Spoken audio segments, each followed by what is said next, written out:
नमस्कार दोस्तों, गुलामी की जंजीरों को तोड़ने वाले मुगलों और दक्कन के राजाओं के नाक में दम करके रखने वाले, भारत में स्वराज को जन्म देने वाले एक ऐसे वीर की कहानी आज हम आपको बताने जा रहे हैं, जिसका नाम हर व्यक्ति को पता है और सुनहरे अक्षरों में इतिहास में लिखा गया है। जो वीर शिवाजी हैं, इनका जन्म उस समय हुआ जब उत्तर भारत पर मुगलों का राज था, आधिपत्य था।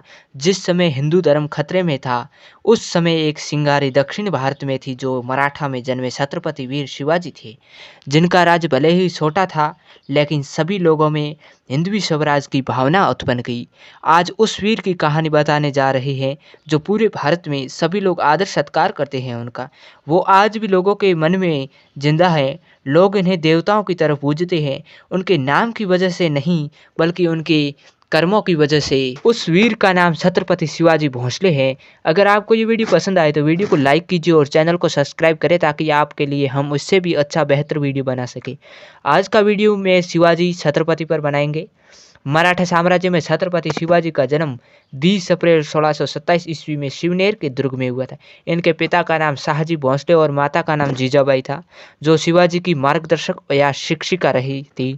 शाहजी भोंसले बीजापुर के एक सामंत थे। जब शिवाजी का जन्म हुआ तब दिल्ली पर शाहजहां का शासन था और दक्कन में 3 प्रदेश, अहमदनगर में निजाम शाह और बीजापुर में आदिल शाह था। शिवाजी के पिता उस बीजापुर की सेना के सेनापति थे उस समय। शिवाजी का बचपन माता के साथ गुजरा। ज़्यादा माता ने शिवाजी को रामायण महाभारत की जानकारी दी और कुशल और सेनानायक व्यक्ति बनाया। शिवाजी को दादाजी कोंडदेव का भी इसमें सहयोग रहा। सेना में कैसे लड़ा जाता है शिवाजी को शिक्षा दी। सबसे पहले शिवाजी ने अपने पिता से पूना की जागीर प्राप्त की। शिवाजी को आदिल शाह की गुलामी मंजूर नहीं थी, इसलिए उन्होंने मावले के युवकों के साथ एक दल बनाकर पूना के निकट एक तोरण दुर्ग पर अधिकार कर लिया। शिवाजी ने अपने लोगों में देश के प्रति मर मिटने की भावना उत्पन्न की। उस समय लड़ाइयों में किलों की अहम भूमिका होती थी। जो एक रियासत किला है, हम कह सकते हैं उसे रियासत। शिवाजी किलों पर अधिकार तो करना चाहता था, लेकिन मकसद कम हानि हो और विस्तार ज़्यादा हो, यह चाहते थे। इसलिए उन्होंने संधिया, मित्रता, डर आदि से दुर्ग पर अधिकार करते थे। शिवाजी ने रायगढ़ दुर्ग का निर्माण शुरू किया और यह सब सुनकर बीजापुर के सुल्तान आदिल शाह क्रोधित हुए और शाहजी को कहा कि अपने बेटे को समझाओ। शाहजी की असमर्थता को देखकर शाहजी को गिरफ्तार कर लिया आदिल शाह ने। तो शिवाजी ने दुर्गों पर अधिकार करना कुछ समय के लिए बंद कर दिया। जैसे ही अपने पिता को रिहा होने के बाद फिर से विजय प्राप्त करना दुर्गों पर शुरू कर दिया। 1656 में उन्होंने अपनी राजधानी रायगढ़ को बनाया। शिवाजी के साम्राज्य विस्तार की नीति से रुष्ट होकर बीजापुर के सुल्तान ने अफजल खां को उनका दमन करने के लिए भेजा और अफजल खां द्वारा संधि वार्ता के दौरान अफजल खां धोखा देने के कारण शिवाजी ने अफजल खां को अपने चाकू से मौत के घाट उतार दिया था। अफजल खां की लंबाई शिवाजी से बड़ी थी, फिर भी बहादुरी के साथ शिवाजी विजयी रहे।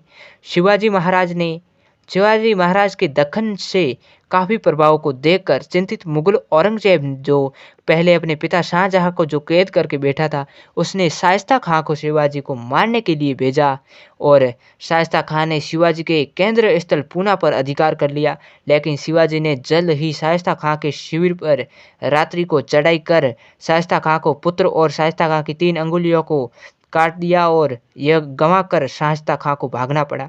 1666 में शिवाजी ने मुगलों के अधीन सूरत को लूटा और धन प्राप्त किया, लेकिन औरंगजेब क्रोधित होकर आमेर के राजा मिर्जा जय सिंह और दिलेर खां को भेजा शिवाजी को पराजित करने के लिए और गिरफ्तार करने। शिवाजी महाराज को काफी नुकसान पहुंचाया।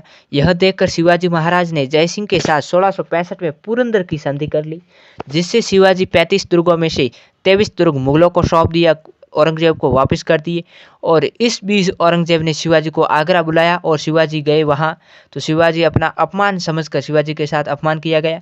औरंगजेब का अपमान समझकर औरंगजेब का विरोध कर दिया, लेकिन उस समय औरंगजेब के हाथ में बाजी थी, शिवाजी को कैद कर लिया और यह औरंगजेब की भूल साबित हुई। और शिवाजी अपने पुत्र, जिन्होंने अपने बेटे संभाजी के साथ गुप्त रूप से वहां से घर वापस लौट आए। अगले वर्ष ही औरंगजेब ने शिवाजी को राजा की उपाधि और बरार की जागीर दी। तो शिवाजी कुछ सालों के लिए शांत रहे, लेकिन 1670 में उन्होंने विद्रोह कर मुगलों के अधीनता में चले गए दुर्गों पर पुनः अपना अधिकार कर लिया। शिवाजी ने सूरत को दोबारा लूटा और 1674 ईस्वी में रायगढ़ दुर्ग में शिवाजी ने महाराष्ट्र के स्वतंत्र शासक के रूप में अपना राज्याभिषेक करवाया और इस अवसर पर छत्रपति की उपाधि धारण की। शिवाजी की मृत्यु 1680 ईस्वी में हुई। शिवाजी ने दक्षिण भारत में एक स्वतंत्र हिंदवी राज की स्थापना की थी। दोस्तों, अगर आपको ये वीडियो पसंद आए तो वीडियो को लाइक कीजिए और चैनल को सब्सक्राइब कीजिए। आगे आप किस महान योद्धा के बारे में जानना चाहते हैं हमें कमेंट करके बताएं। तो आज के लिए इतना ही। धन्यवाद दोस्तों।